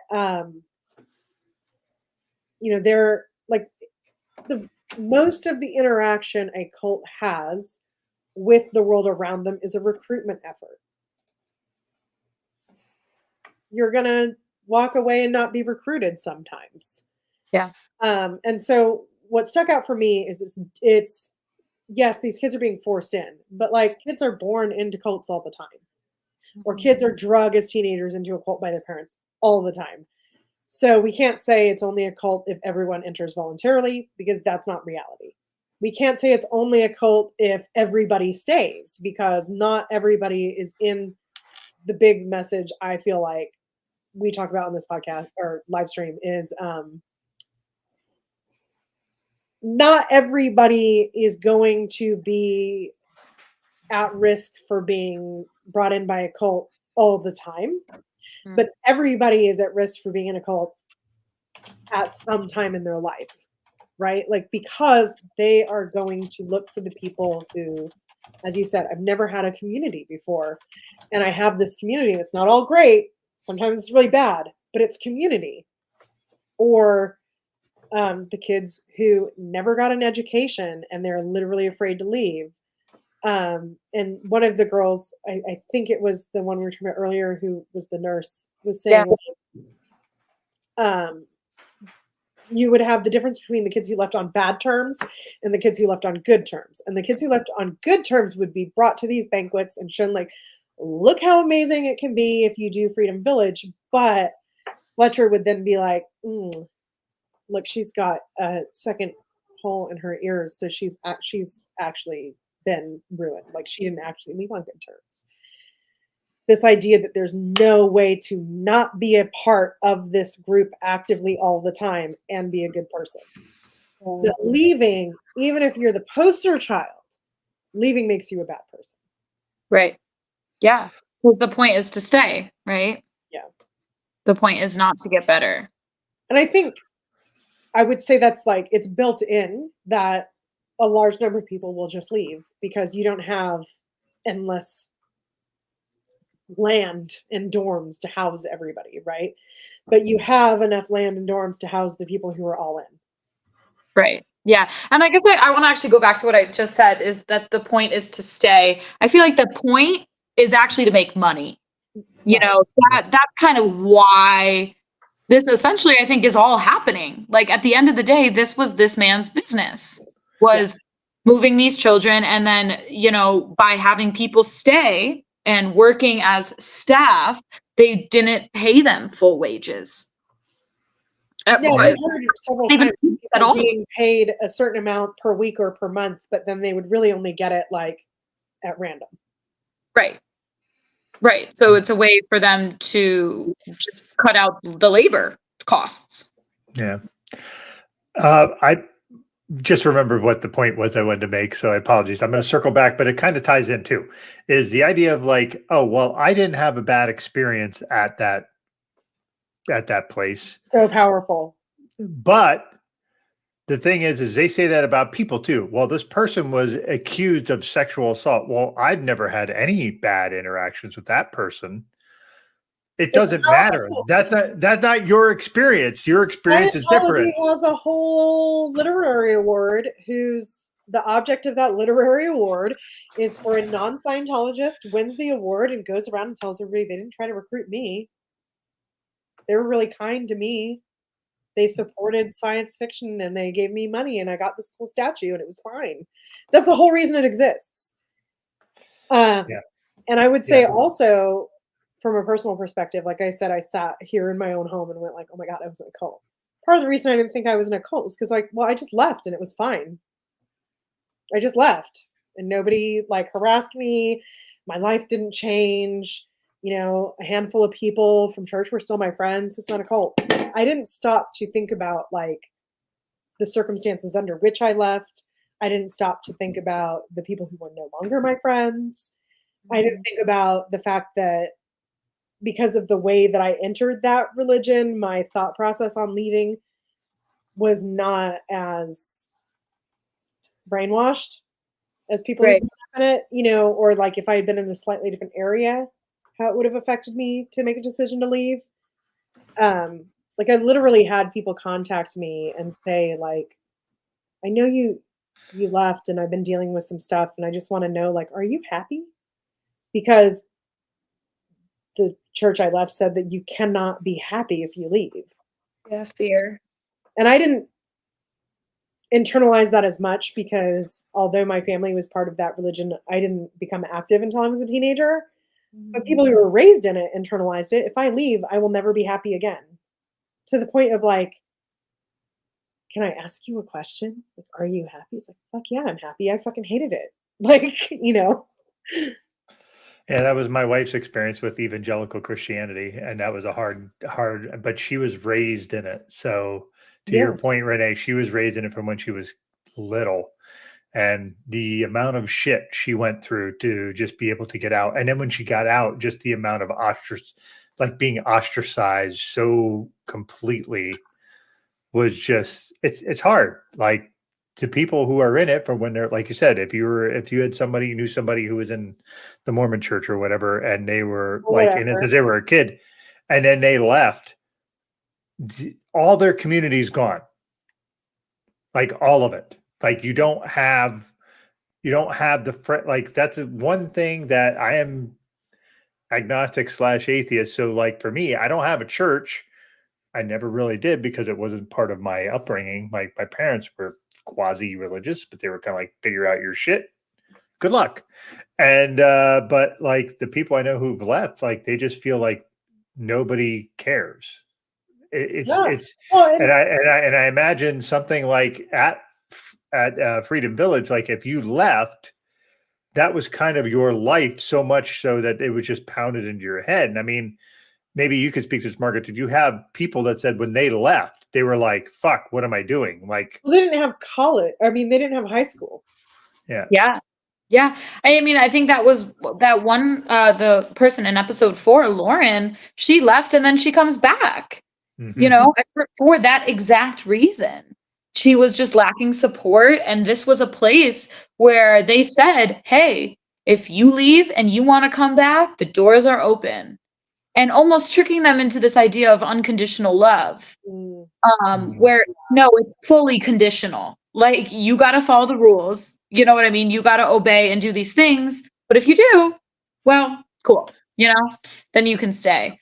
Yeah, and that was the other parallel I thought of when it was like kind of the debate over whether it's a cult or not is, you know, again, we hear a lot about like celebrities in Scientology and not a lot about like your regular people.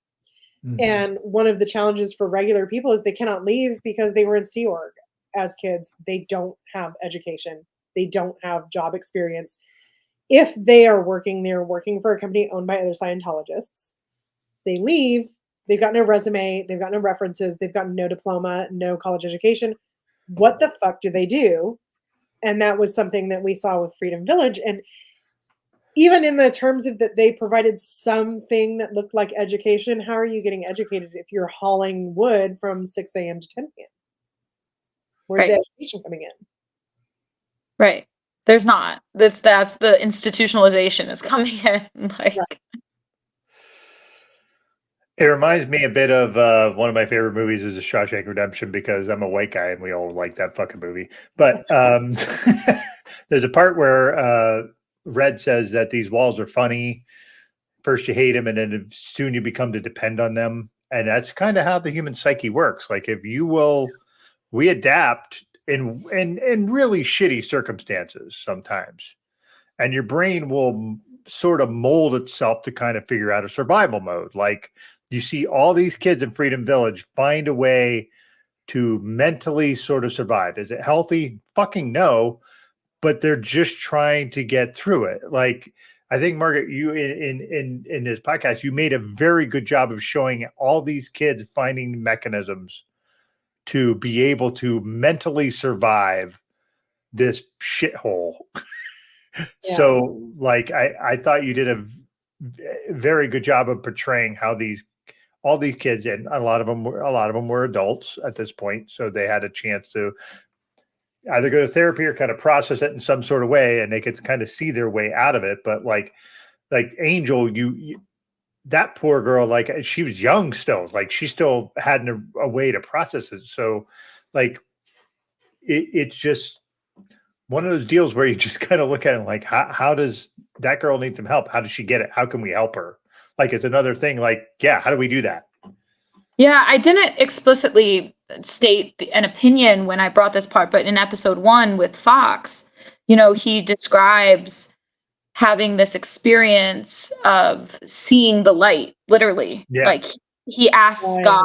He's in Freedom Village. He's been there for a couple of months. He's asked God. I think I'd have to go back and listen to it again, but he says something along the lines of like, if I'm supposed to be here, send me a sign. And then like the light, like like sun, like actually like shines in, and that's his way of being like, this is where I'm supposed to be. And I feel like when I initially heard that, I don't think I was a little suspicious, but then because that he was one of the first interviews that I did, and that one really shocked me because he was saying like, no, was supposed to be here, literally. And I feel like the more that I've done interviews with people, I've come to the conclusion that, at least from my understanding of it, may be wrong from his, but that was like a coping mechanism of literally possibly surviving this insanity that he was witnessing. What I think too, it's like, we've talked a bit about New Age woo on this live stream as well, cults, like, obviously. But it's one of those things of like, if you are looking for signs, you will find them. Right? Yes. Yeah. And so if I say, send me a sign, and the sun hits a certain way that day, that's a sign to me. But the guy next to me doesn't even notice it. Right. It's not. And in addition to that, like you said, you have these coping mechanisms. What I've thought was really great, just from a personal perspective, as somebody who suffers from PTSD, was defining PTSD and understanding like it is this issue people have where like you create ways to survive, and then when the thing is over, your brain, your body, yourself goes, okay, but that's what we do. That's how we survive. That's how we're okay. But it doesn't translate to the rest of the world. It only works in that one specific situation. But by then, your brain is rewired and your body is rewired, and you don't understand necessarily it's not working. You come into treatment for PTSD because after a while you go like, this is not working. But it doesn't necessarily connect on like your neurons are not firing in a way that tells you that. It's just like, oh, well, like, I haven't had a job in 5 years and my boyfriend hates me. So like something's wrong, like that kind of thing. And so I think those two things are really important to talk about. Like, if you are looking for signs, you will find them, but also the ways you learn to survive in traumatic, negative situations. Like, they don't leave you when you leave the situation necessarily. Some people, they don't have the risk factors for PTSD. They get to move on, but a lot of people don't get to move on.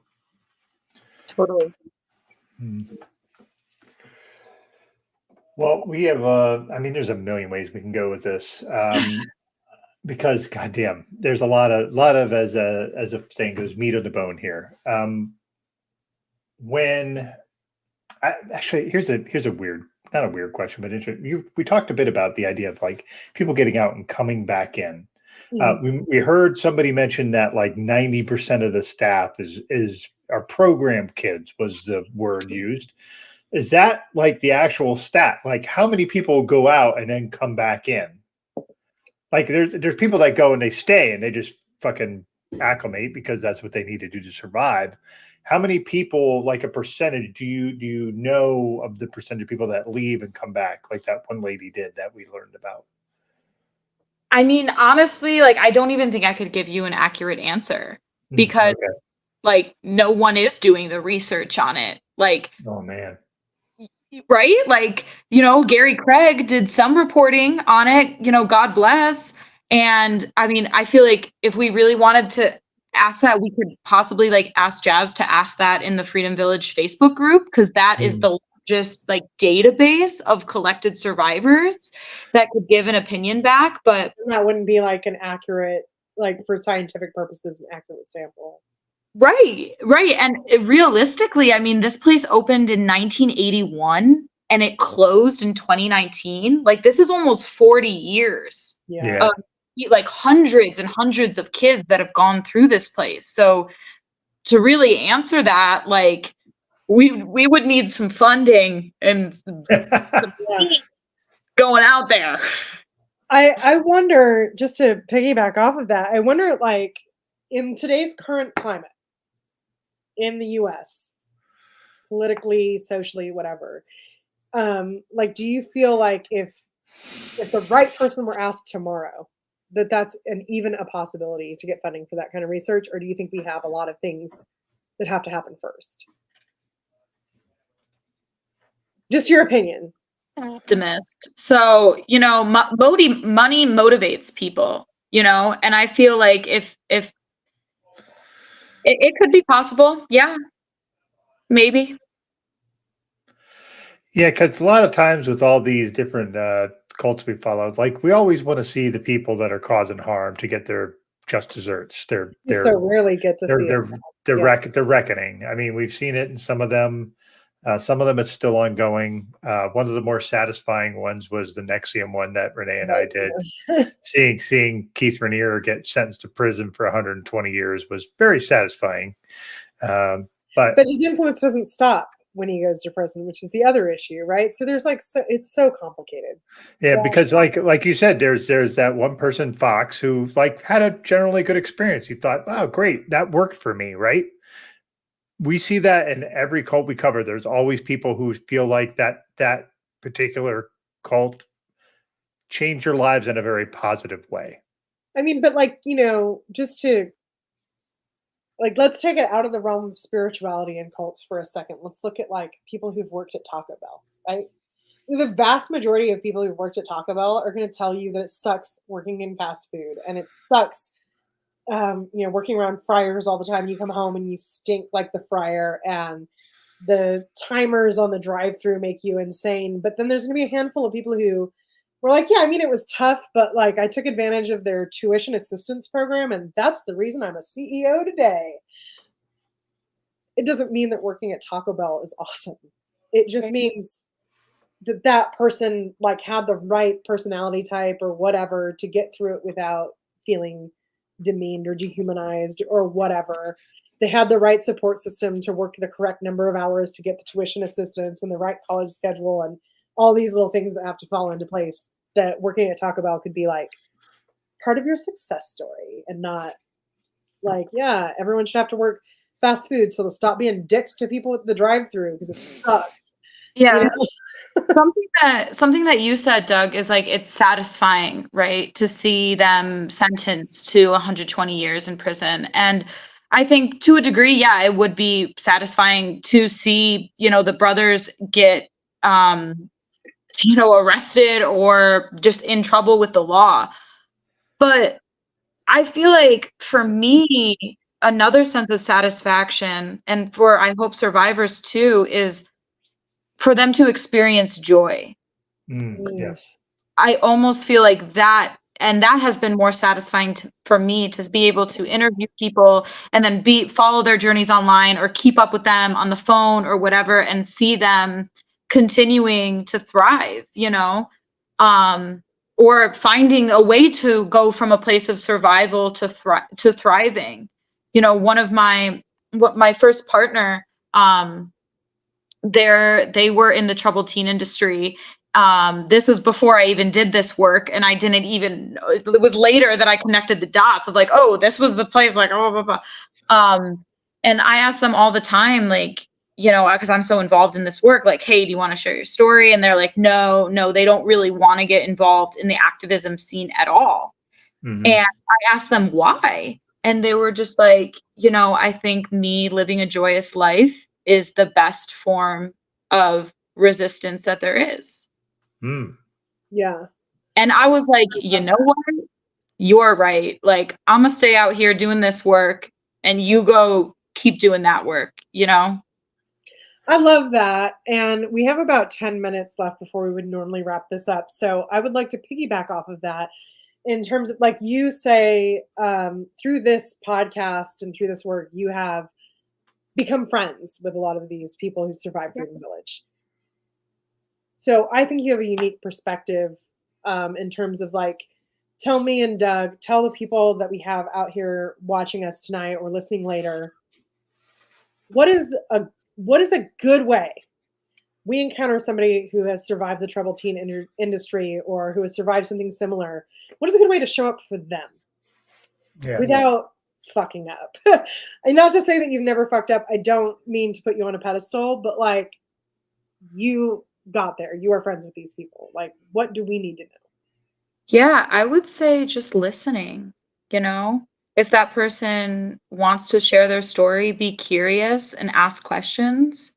And if they don't, if they just want to sit and hang out, just hold space for them. Most of the interviews that I went into, I didn't really have prepared questions. I just knew that they would share whatever. And, and I created the podcast by literally pulling things and weaving it together into a narrative. That worked for me, but I feel like that ended up getting me the best kind of interviews. Because, yeah, I guess I would say don't go in to a conversation with assumptions or expectations. Just go in like open-minded and open-hearted and just hold space. I think, a lot of people, this stuff is really extreme. Like Freedom Village is an extreme. And for a lot of these people, they don't want to even go into it in fear of people just not believing them. Oh, which yeah. is valid. So if you encounter, just ask them, and then a step after is, I think, getting involved in more activism things around this, like follow the schools. A big resource that I provide, that I'll share with people, is Unsilenced, is another TTI activist group, and they on their website have a program database, an archive database, where you can go and look up a program and you can see all the abuse reports listed. It's called Unsilenced. Yeah, Unsilenced, and just type in program archive, program database. And I think that's a really powerful resource, especially people that may be targeted to work at as staff. I personally know people that have gone on to work in wilderness programs. Right. You mentioned that to us, yeah. Right, because they think that they're going to help kids and they don't really do the background work of looking up the history. Can I ask you if my assumption is correct here, that my thinking is like someone who goes into, like, I'm going to help kids in this wilderness program, and believing they're doing something good. Would a good way to gauge, is this good? Is this problematic?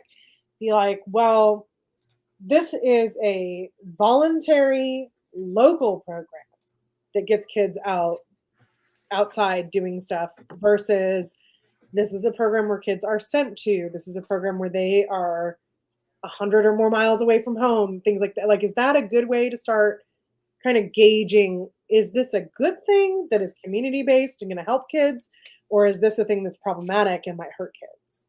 Yeah. I mean, realistically, there's a whole list of red flags, and there are already like resources out there. We warn them. We're actually working on like a compilation right now of like what these red flags are. But I think like what you said, like if it is taking kids states away from their home, like that's a red flag. You know, if they're monitoring calls, reading letters, that's a red flag.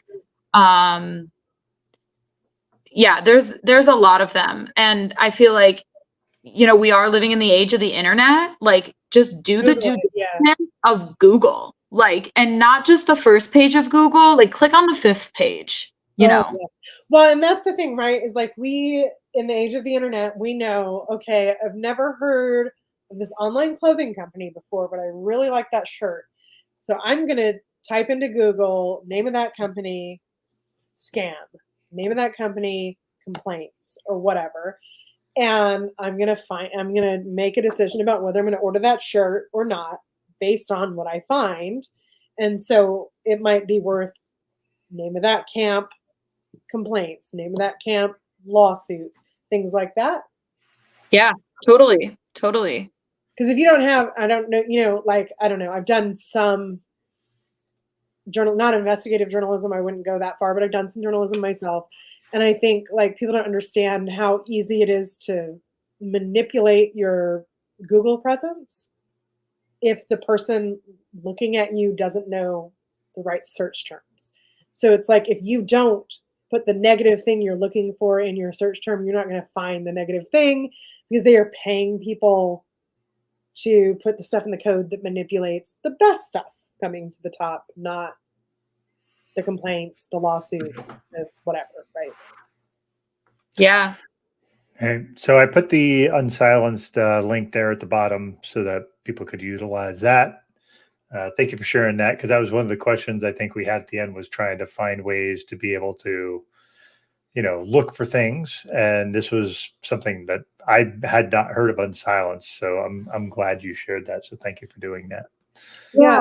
And I feel like one more thing is like, you know, taking away some of the stigma around mental health. I feel like parents feel like they need to send their kids away because they don't want to admit to their friends, to their community members, that my kid's suffering from suicide, depression, all these things that are really natural for teenagers. And so I feel like as just a community member, wherever you are, like being open to not judging people for going through shit, or not judging parents having a kid that is struggling. You know, and we warn them we're really advocates for community-based care. And that can be as simple, you know, even how I got involved in this was just like sitting in a community garden talking to people. Right. I was going to ask, and we're kind of like right on the edge of our normal time, but I just kind of including what you just said into it. Like, what are the things that you think, so my experience of a lot of issues that we have with parents kind of losing their shit, for lack of a better way to encompass it, is that we have no support for parents who are dealing with things outside the norm.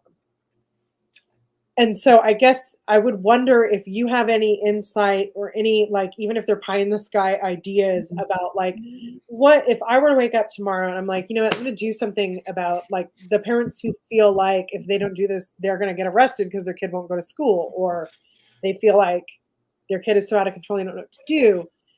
I want to do something about that. Like, do you have any kind of idea of what, aside from reducing stigma, what a parent could do for another parent, or what a community could do for parents? Something that, this is like a small thing, we're looking into starting a community garden around where Jazz lives right now, like something as simple as just, I think, more spaces where people can gather, that aren't in institutions. Third spaces. Yeah, aren't institutions. And I feel like maybe before, yes, go to Google, yes, but also going to your actual community and seeing what's already around, you know? Because I feel like I do believe that a majority of people are good, you know? And I feel like there are a lot of people already doing the work. It's just sometimes about how far that work is reaching. So looking what's existing, in a 5 mile radius of like where I'm actually living. And maybe connecting with other parents who are struggling with the same thing with their kids, or getting your kid in contact, with other people dealing with similar issues, so they can find in-person community. One of the things I thought of while I was listening to this is sort of like an intervention that I saw work as when I was a teenager myself is I was very privileged to go to a high school with an absolutely fucking amazing special ed program. I had no idea how privileged I was until I tried to work in special education and saw how shitty it is. Yeah. But the guy who ran the program had a secondary program where mainstream students would come into his class for a period or two a day and like be aides and accompany those kids on. We're talking about severely handicapped kids, like who can't talk, who can't move of their own volition, things like that. They would go on field trips. They would just be very involved in this program. And one of the things that he said he did was, anybody who was interested could have a spot, but he made sure that he held a certain number of spots for kids who were getting in a lot of trouble, because he felt that if he could bring them in, he was doing two things. Getting the severely handicapped students had mainstream students to help support them, be friends with them, etc. And those kids who were getting into trouble had a purpose. They had something like, well, I don't want to get kicked out of school because I want to be there when this kid I've been hanging out with like gets to go to the national park for the first time, or I want to see them like learn how to cook or whatever, because there was lots of things that could be done in that program. But to kind of have this element of like, instead of disciplining these kids to death, what if we gave them something to do? Yeah, I think that's a great point, is purpose. In Freedom Village, I know we have to wrap up soon, but Sherry, the one woman that became the nurse, she describes that like the two things that saved her was the choir and the horses. And you think about that, and those are two things that just gave them purpose inside the village, was like singing and like providing, though they were being exploited literally for their singing because they were asking for money and because they were doing hard labor on these horses. It was a sense of purpose. And I feel like if those sense of purposes can exist outside of these exploitative institutions, will naturally behave like, because they'll feel like they are important. Yeah. Right. And I think that's the thing too, is a lot of communities look at giving kids stuff to do as giving them fun stuff to do, where that's really hard because you're not going to come up with a program that's fun for everybody, but you can give them something to do where they're taking care of an animal, or they're doing something that makes them feel like they're making a difference, or whatever it may be. That's a little bit easier to universalize than like, are you having fun? Yeah. As its own goal. Yeah. Okay. Well, like we got deep at the end. Yeah, we're getting deep. Anyway, so all right. Well, Margaret, let's talk a bit before we let you go about the idea of where we can find you. I do have a little thing here that we could do. This is your link tree. What podcast platforms can we find your podcast at? And I'm sure that's all in the link tree, but give us a few specifically. Yeah, totally. You can find it on Spotify, Apple Music, Stitcher, or you can just go to wewarnthem.org and go to the podcast section, and we have it all listed there. Or you can just click on that link tree and you can play it right off your web browser as well through Anchor. And nice. I was kind of just scanning the Facebook, and it looked like you guys still have upcoming things or things that are still happening now that the podcast is over. Do you want to take like a minute to just kind of like rapid fire us with what's going on? Yeah, sure. So We Warn Them isn't just the podcast. It's a whole organization. We fight institutional abuse through direct action. So actually 2 days ago, I'm here in Texas because I was at a protest against UHS, which is a for-profit exploitative healthcare facility that owns a lot of troubled teen programs. Mm. Yes, where a lot of youth have unfortunately died, been sexually abused, physically abused. Another problem is over medication of youth and young adults. And so there is a protest coming up in Pennsylvania in front of the UHS headquarters. That's going to be happening on February 16th. So if you are in the New York area, in the Pennsylvania area, and you can meet, there is going to be a lot of activists. There's going to be some survivors of Freedom Village attending, which is exciting for them to be able to connect in person. Where is that one in Pennsylvania, if I could ask? Yeah, it's in King of Prussia. Yeah, right by Philly. Okay. Yeah, yeah. So we have that event coming up. And yeah, I mean, honestly, we're open to doing collaborations. We're trying to get fiscal sponsorship right now as an organization. So we're currently raising funds for that. We have a GoFundMe if anyone feels compelled to donate to that. We need like $1,000 more. So it's not completely unattainable, but we still got some work to go. Yeah, and then once we get fiscal sponsorship, we're going to continue to do boots on the ground action. We're trying to do more community-based things, trying to, of course, keep our online presence, but I feel like real change in this industry is going to happen through tangible things on the ground in our own communities. So yeah, if you are listening and feel inspired, have questions, our line is always open. You can find us on social media at We Warn Them. We're a group of activists, survivors, allies. Yeah, and just real quick, again, because we kind of touched on it, but thanks again to Jazz for connecting us, letting us know about the podcast in the first place so that we could cover it. And thanks to you, Margaret, you're our first guest ever, and I feel like it went well. I hope you feel the same. And thanks to everybody tuning in tonight. Thanks to everybody who's going to listen later. Please go and check out the podcast if you haven't listened. Please go check out the social media. You might be surprised the low effort, low intensity ways that you can get involved and make a difference if this moved you. And I think that's all I have. Doug, do you have anything? No, just again, big thank you to Margaret for joining us and just being a great guest.